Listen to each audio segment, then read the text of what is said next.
Let's talk about travel. Tell me about the last place that you went to. The last place that I traveled to was Thailand, Bangkok to be specific.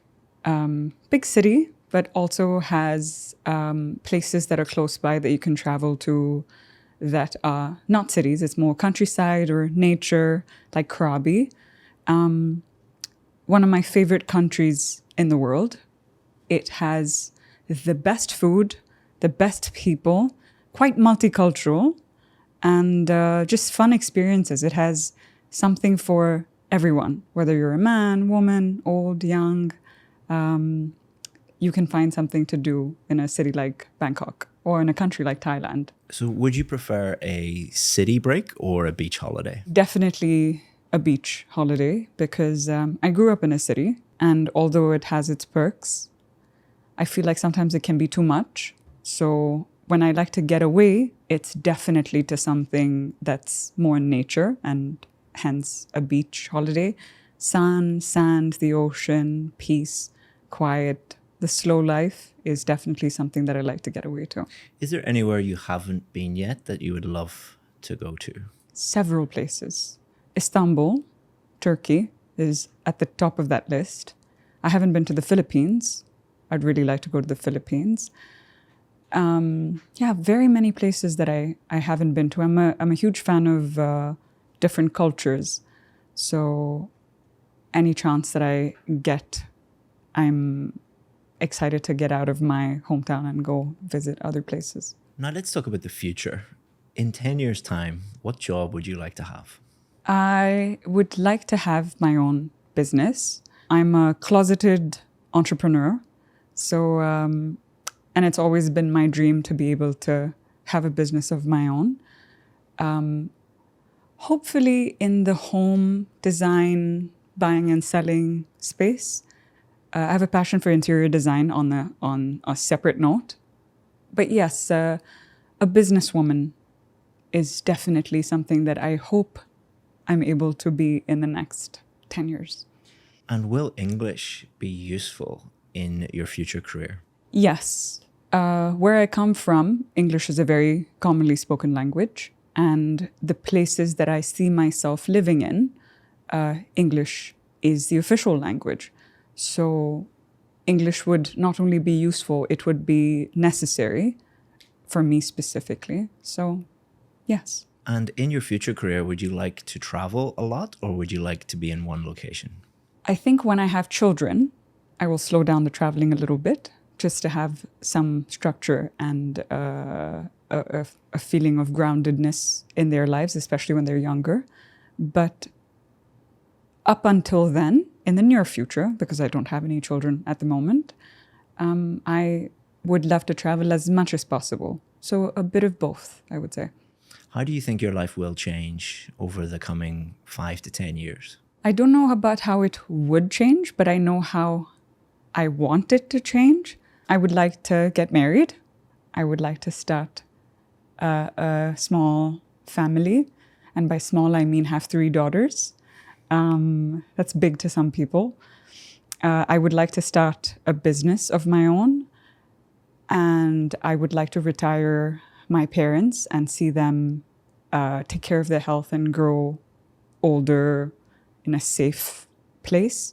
And and just be healthy, happy, wiser, hopefully. Now let's talk about social media. Which social media sites do you use the most? Before we continue, I have a gift for you. I've analyzed hundreds of Band 9 transcripts from our successful VIP students, and I've put the 100 most used words into a PDF for you. If you want that, go to the description or the pinned comment. You can download it for free. Instagram. It's my most frequently used. I think it's the only one, unless YouTube counts as social media, which in that case, YouTube as well. And how much time do you spend on those social media sites? It depends on the day. So on busy days, when I'm working, I don't get a chance to spend too long on my phone or any social media in general. And then on the weekend, when I'm rotting on my couch, I can doom scroll for sometimes a couple hours. What kind of information do you feel comfortable and uncomfortable putting on social media? I feel uncomfortable posting any personal information. So I don't like posting anything about my family, about my relationships, too much about my friendships. I'm just not somebody, I'm private, so I don't like to post too much about it on social media. But if it's something related to work, something that I can benefit off of using social media to promote something that my friend's doing, or, just get more eyeballs on something, I'm happy to post that on social media. And is there anything that you dislike about social media? Yes, very many things. I think sometimes social media can have a very negative effect on your mental health. Sometimes sitting behind a screen and looking at the highlights of everyone else's life makes you feel like you're not doing enough, because you see all the things that people are doing, whether it's someone looking really good or someone getting married or someone buying a new house or a new car. And it kind of gives you a skewed perception of someone's life without showing you the negative things. And it's very easy to spiral and feel like everybody else has a fantastic life and I'm here and I have these problems, and why isn't it working out for me? And I think that's not a very fair representation of reality. A website that I bought something recently from is called Etsy, Etsy.com to be specific. I bought the website is basically a place where you can go and buy things from small businesses or people that run businesses from their houses. So it's art, craft, it's like very niche things that you can buy, like keychains, mugs, and more importantly, it's from small businesses and stay-at-home moms and that kind of vibe, if that makes sense. What I bought was a dog bed for my dog. It was customizable, so I could get the size that I wanted and I could get the color that I wanted and get a custom dog tag. I loved it. I loved it because not only was it something that I needed, it fit my home aesthetically in every way, because I could pick out the color, I could pick out the texture, I could pick out the height, the width, everything. My dog loves it. Needless to say, she doesn't sleep anywhere else other than the bed. She's on it. She's probably on it right now. When I go home, I'll see her on it. I also like the fact that I could support small businesses. I hope to be a business owner in the future, so I like to support small businesses over big corporations. That's the end of part 2. So we've been talking about a website that you bought something from, and we're going to continue to talk about shopping online and online business. In your country, what are the most popular things people buy online? Everything. We buy groceries online, we buy electronics online, clothes, bags, shoes.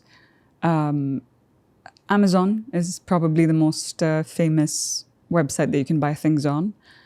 And I don't think people go to stores anymore. It's very, especially our generation. I think online shopping, you can buy everything online. And why has online shopping become so popular in your particular country? It can be quite overwhelming in a place like India, in the big cities, to kind of go through all the stores. It's a lot of stimulus and it takes a lot of effort to do it because there's a lot of people and it's a lot of interaction with people. It's a little bit noisy and it's, so I think our generation, we're a bit, I don't want to say introverted, but we like personal space a little bit more. So just the convenience of being able to click things on a screen and have it shipped to your house and not having to interact with people is very enticing. So for those reasons, I think people prefer to buy things online more than in store. Are there any possible disadvantages of the growth of online shopping? Perhaps in terms of how it may pollute the environment. And I say that only because when you buy something online, usually with the big corporations, they have a pretty good return policy. And although that's very handy as a consumer, a lot of people take advantage of it and they order things that they don't need and return it just to be able to return it. I think that in terms of delivery, in terms of packaging, in terms of shipping, in general, I think can cause a lot of pollution to the environment that you don't need. If you go to a store and pick up a shirt, you can just pick it up, put it in a bag and bring it home. But if the same shirt gets shipped to you, it comes in a lot more excessive packaging than is necessary. Can be quite damaging, a lot of waste. Do you think it's justified that some brands charge more for you to purchase something in store compared to online? It depends. I think to be able to buy something in store, if they're able to create a certain experience that differentiates the buying experience from a consumer's point of view, it would make sense.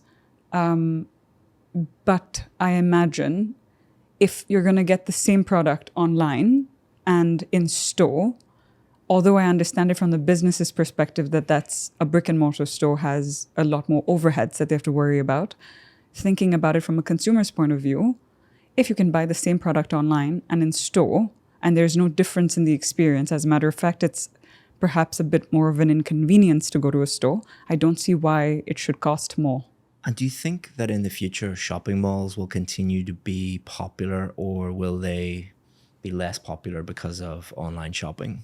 I think it depends on the place. In certain places, I recently visited Dubai, and shopping malls are a part of the culture because they have such extreme weather for many months of the year. Malls are where people are able to spend a lot of their times when the outside weather conditions aren't as good. And I imagine that's the case for places where there's torrential rain in the monsoon season, or it's really hot in the summer or really cold in the winter. It has everything. It has food, shopping, entertainment. So I don't see it being something that will go out of style in a lot of places. But I don't think that it will compete with online. I think online in the long term will continue to grow even more. And do you think some businesses in the future, for example, banks or travel agents, will go 100% online? I don't know about 100%, but I would say pretty darn close. A lot of the services that are offered by banks and travel agencies can be quite efficiently executed online. So I'm trying to think of why there would be a reason. At least travel agencies, I couldn't think of a reason why they would need to have a physical store. With banks, they can have maybe a small section for their VIP clientele, but I would say pretty close to 100% of it can be executed online. I'll leave the 1% for any extraneous variables that I can't think of at the moment. Very good. That's the end of the test. If you want to hear Priyanka again, we have 2 more speaking tests, including some where I give detailed feedback on her performance. Check out this one or this one.